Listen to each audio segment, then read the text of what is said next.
यह जरूर नहीं कि हर किडनी पेशेंट को पाचन की दिक्कत हो ही। किडनी और डाइजेशन के बीच का क्या कनेक्शन है? किडनी कमजोर तो क्या खाना पचता नहीं है, लेकिन किडनी सिर्फ यहीं तक सीमित नहीं है।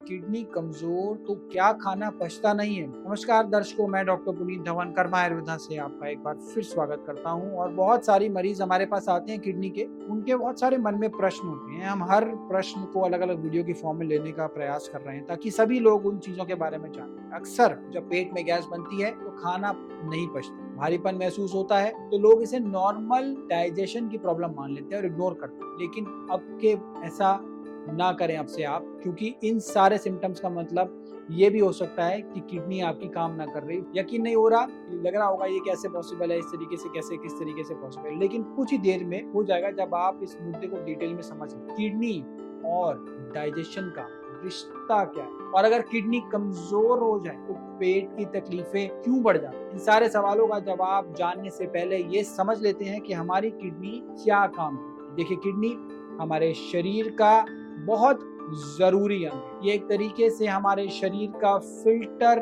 प्लांट है जो खून को साफ करता है, एक्स्ट्रा पानी और जहरीले तत्वों को यानी कि टॉक्सिन्स को पेशाब के जरिए बाहर निकालता है। लेकिन किडनी सिर्फ यहीं तक सीमित नहीं है, ये शरीर में खून की मात्रा, मिनरल्स जैसे सोडियम, पोटेशियम, फॉस्फेट को बैलेंस करता है और ब्लड प्रेशर को कंट्रोल करता है। इसके अलावा हड्डियों को मजबूत बनाए रखने और खून बनाने में भी इसका महत्वपूर्ण रोल है। इसीलिए जब किडनी खराब होती है तो पूरे शरीर का बैलेंस बिगड़ जाता है। अब बात करते हैं कि हमारी किडनी और डाइजेशन के बीच का क्या कनेक्शन है। दरअसल सीधे तौर पर इसका कनेक्शन नहीं है, लेकिन इनडायरेक्ट कनेक्शन बहुत गहरा। किडनी जब कमजोर होती है तो शरीर में बहुत से बदलाव आते हैं जो पाचन पर बुरा असर डालते हैं। इन साइड इफेक्ट्स को एक एक कर समझते हैं। सबसे पहला है जहरीले तत्व यानी टॉक्सिन्स की जमावट। किडनी कमजोर हो जाती है तो वह खून को ठीक से साफ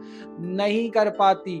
नतीजा, शरीर में यूरिया, क्रेटनाइन जैसे टॉक्सिन जमा होने लगते हैं। ये टॉक्सिन्स पाचन तंत्र को भी प्रभावित करते हैं। मरीज को भूख नहीं लगती, जी मचलाता है और खाना खाने के बाद भारीपन महसूस होता है। दूसरा है इलेक्ट्रोलाइट का बैलेंस बिगड़ जाना। किडनी शरीर में इलेक्ट्रोलाइट्स जैसे पोटेशियम, सोडियम का बैलेंस बनाए रखती है। जब ये संतुलन बिगड़ता है तो मसल्स में वीकनेस आती है, हार्ट बीट जो होती है ना वो एक इरेगुलर सी हो जाती है, ऐंठन होती है शरीर में, नौजिया होता है, वॉमिटिंग जैसी सेंसेशन बनी रहती है, कब्ज भी हो सकता है और डायरिया भी। किसी में कोई सिम्टम, किसी में कोई सिम्टम आता है। मेटाबॉलिज्म की रफ्तार तीसरा है तो है वो धीमी हो। किडनी कमजोर हो जाए तो मेटाबॉलिज्म यानी शरीर की ऊर्जा बनाने की प्रक्रिया जो है वो धीमी हो जाती है। इससे जो क्या होता है, इससे खाना देर में पचता है और अक्सर मरीज का पेट जो है वो भारी रहने की शिकायत रहती है। चौथा क्या है, दवाइयों का असर।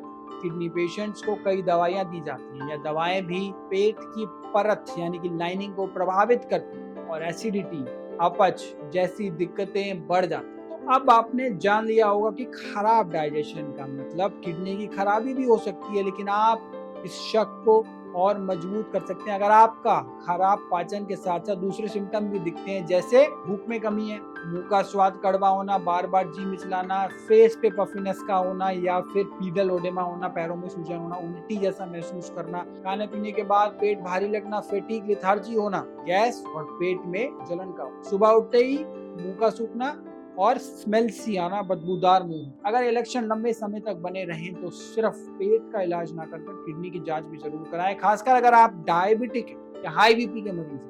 अब सवाल यह उठता है कि किडनी की बीमारी में डाइजेस्टिव सिस्टम पूरी तरह खराब हो जाता है, तो जवाब है नहीं। यह जरूर नहीं कि हर किडनी पेशेंट को पाचन की दिक्कत हो ही, लेकिन जैसे जैसे किडनी की बीमारी बढ़ती है वैसे वैसे डाइजेस्टिव सिस्टम पर असर बढ़ता है। सीकेडी स्टेज 3 के बाद मरीजों को अक्सर कब्ज का होना, भूख ना लगना, डायरिया होना, वॉमिटिंग होना, मेटालिक टेस्ट का मुंह में बने रहना, ये सारी शिकायतें आती हैं। ऐसे ही डायलिसिस पर पहुंचे मरीज को अक्सर क्या होता है, इंडाइजेशन होती है, रिफ्लेक्स होती है, उसे उल्टी और कब्ज जैसी दिक्कत होने लगती है। ये लक्षण उन्हें बहुत कमजोर तक बना सकते हैं। तो ऐसे में क्या करें कि किडनी कमजोर हो और खाना नहीं पचता हो? तो देखिए, अगर यह दिक्कत हो तो आप घबराएं नहीं। सही खान पान, लाइफस्टाइल और डॉक्टर की सलाह से इस समस्या को कंट्रोल किया जा सकता है। इसके लिए आपको कुछ खास बातों का ध्यान रखना है, जिसमें सबसे पहले है हल्का और आसानी से पचने वाला खाना, जैसे खिचड़ी, दलिया, उबली सब्जियां।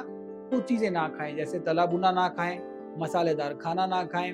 इसके अलावा ध्यान रखें, एक साथ खाने के बजाय छोटे छोटे हिस्सों में आप दिन में खाना, पोर्शन साइज को कंट्रोल करें। अदरक, सौंफ, जीरा लें, क्योंकि यह डाइजेशन में बहुत हेल्पफुल है। अदरक का छोटा सा टुकड़ा चबाना या सौंफ जीरे का पानी पीना जो है वो पाचन को बेहतर करता है। तीसरा है, डॉक्टर द्वारा सुझाया गया किडनी डाइट ही अपनाएं, जिसमें प्रोटीन, सोडियम, पोटेशियम की मात्रा को लिमिट करा जा सके। नेक्स्ट है, भरपूर आराम करें और स्ट्रेस से दूर रहें। योग, ध्यान, सुबह शाम टहलना बेनिफिशियल होता है। याद रखें, अगर आपको कुछ समस्याएं लगातार हो रही हो, जैसे भूख बिल्कुल ना लगना, उल्टी होना, बार बार गैस बनना, हर भोजन के बाद पेट में जलन होना, भारीपन होना, वजन लगातार गिरना, सिर्फ गैस या एसिडिटी की दवा लेने के बजाय अपना केएफटी की जांच भी जरूर करा लें। समस्या है तो समाधान भी है, बस थोड़ा अलर्ट रहें और सही समय पर बीमारी का पता लगाया जा सके तो इजी हो। याद रखिए, किडनी की बीमारी धीरे धीरे बढ़ती है, इसलिए अगर समय रहते